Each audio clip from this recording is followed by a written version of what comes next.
gutsy win against a really good Lipscomb team. Obviously, they're pretty special on the offensive end.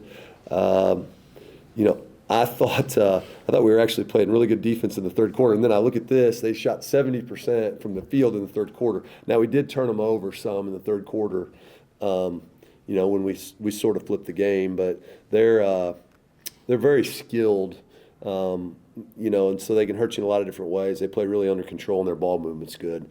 Now the flip side of that is so was ours. I thought, and since probably since the Arkansas game coming back after Christmas, our ball movement has really, really improved.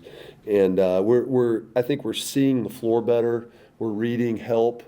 And then the ball is not sticking at all. So if there's only one person over there on the backside when we get it over there, we're reading those kick downs. And then, when you got somebody like Jade that's playing the way she was playing tonight, you're going to score the ball. So two good offensive teams.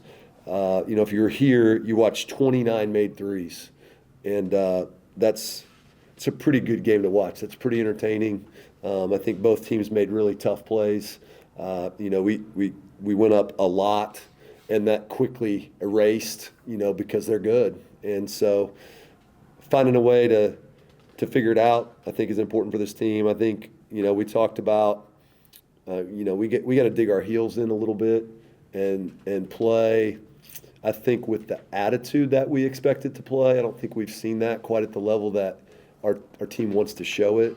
And it's kind of a ho-hum first half, but we did stay in it. And then obviously a little better focus, a little better attention to detail, a little better want to in the second half, and came away with a really good home win. You guys are pretty used to kind of being the one that comes out and takes that first punch. And I mean, how different is that kind of from your perspective of you really just being behind to start a game at home? Yeah. I thought that I did think in the first half that, they sort of slow walked it to 10, and I think that was important for our team. We've given up some really big, fast runs lately, and they did outplay us in the first half, but we did kind of counter at important times to keep the game close.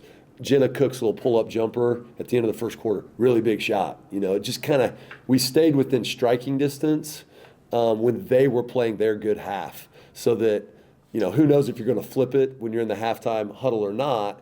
But when we did flip it, we had kept it in the half we didn't play as good. We kept it close enough that when we flipped, we were right there. So, they don't always start 25-4. But giving this group credit, they've done it quite a bit. But you got to learn to win different kind of games, and tonight was one of those times. You don't necessarily want a slow game with a bunch of free throws and stuff like that, but I think it was like a 35-minute first half. I mean, how difficult is that to kind of make in-game adjustments when there is no real downtime, there's no free throws? Meaning that's how long it took to play it? Yeah, I think it was 7:05 or so when you guys went to half. Yeah, they, I felt like I used the timeout to get a break in the first half. It was pretty long stretch of play. They're very good in transition. So, I knew we couldn't have tired players because we were going to give up some threes. So that is odd. There was kind of long stretches without a lot of whistles.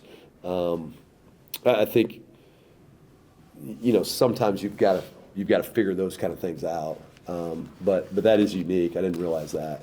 But that one stretch in the second quarter was certainly long. But. What does that do to kind of, I imagine when one of the two teams is going to the free throw line, you're kind of talking to coaches and players and making little tweaks. When you really don't have a chance to do that, you're kind of watching the game go.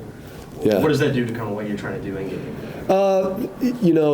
We don't change a lot.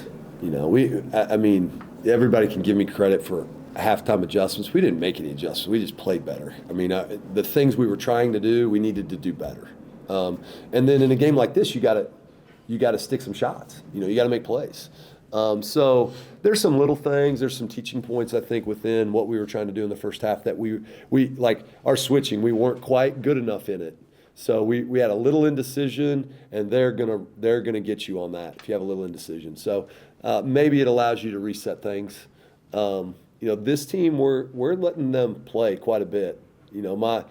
Typically we are pretty set based. on makes and stuff, and we're just kind of letting them play. They're making really good decisions. They all can move the ball, and so I'm not doing that much over there right now. I kind of pat them on the back, and I decide who looks tired, and I give Jade high fives when she makes shots. I yell at her about free throws. Yeah. I did that a couple times tonight. That's what I do. Jade, how do you feel about kind of?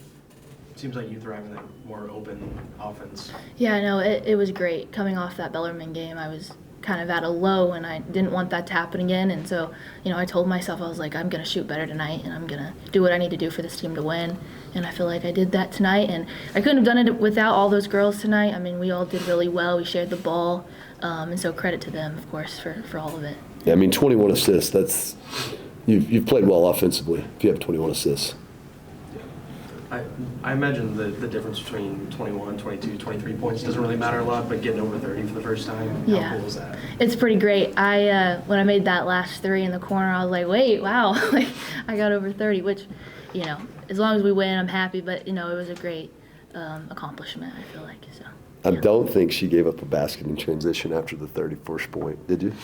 No, she's got back. So she did a little celebration, and we got to stop. So that's good. That's what we want. Jade, from your perspective, what flipped from the first half to the second? I feel like being down by, I think, 8 at half, we came in and we knew we needed to win this game. And I think we all kind of bought in to that, and we just did really well. I think like a switch flipped for us, and we did well in that second half. We shared the ball. Randrea Wright, like she did really well on our O board. She did a lot, and Leah Mafua defensively, it was just great from every corner. So yeah. You don't necessarily want a game like Bellarmine to carry over kind of emotionally, but kind of the knowledge of how that game ended and how that fourth quarter went. I mean, does that kind of carry over going into halftime today? Like, okay, we're kind of similar, I think feeling. so. Yeah.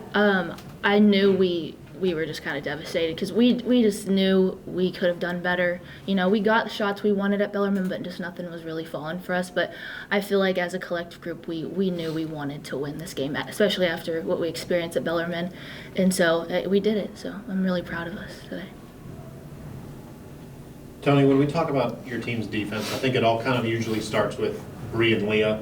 And again tonight, Leah 4 steals, a block. Bree 5 more blocks tonight. She's got 18 through 3 games in conference. Talk about what those two do for you defensively. Yeah, they one of the things we did at halftime, and giving Coach KP credit, that was walking out there. She was like, "What about Leah on 1?" Which McGowan was going off on us, and that was a good little switch that we made. I mean, literally, the ball was getting put in play, and I told 2 people to flip side. I'm like, over there, and getting a bigger guard on her. That was helpful to us.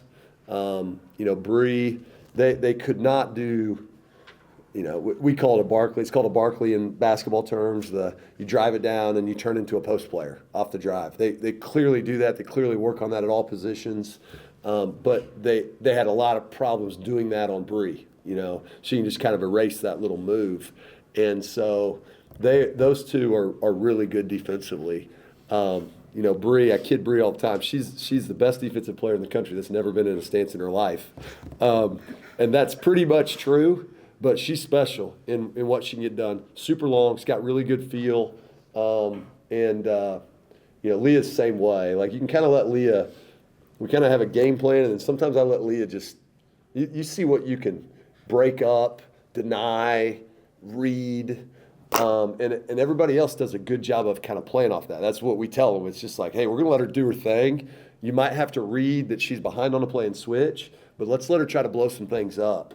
And it definitely helped a little bit in the second half. It was harder for one to get the stuff she liked, and she was very, very good in the first half.